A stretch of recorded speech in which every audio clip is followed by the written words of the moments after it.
Ils sont plusieurs citoyens impactés par les projets de développement dans le pays. La plupart d'entre eux sont victimes de projets miniers.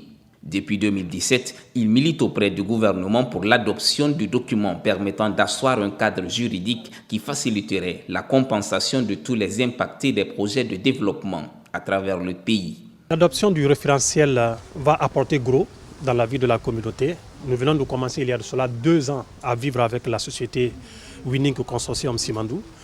Donc la communauté n'est vue que par la terre parce qu'ils sont essentiellement agro-pastorales. Donc ce sont les terres de l'agriculture, des champs, des pâturages qui sont retirés, quoi.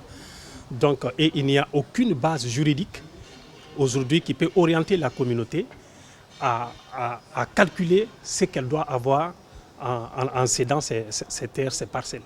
Dans les villes de Boké, Sigiri ou encore Mandiana, les communautés sont de plus en plus impactées. Plusieurs démarches ont été menées auprès du ministère des Mines en vain. Aujourd'hui, elle souhaite que ce document soit rapidement adopté. L'entreprise, la SAG, est partie dégager une partie de mon jardin sans compensation. Ils m'ont dit de déposer la plainte. J'ai déposé la plainte. Jusqu'ici, cette plainte n'est pas examinée. J'ai déposé la plainte depuis plus d'1 mois maintenant. Je n'ai pas eu de résultat. Donc, franchement, c'est quelque chose auquel vraiment les communautés sont confrontées.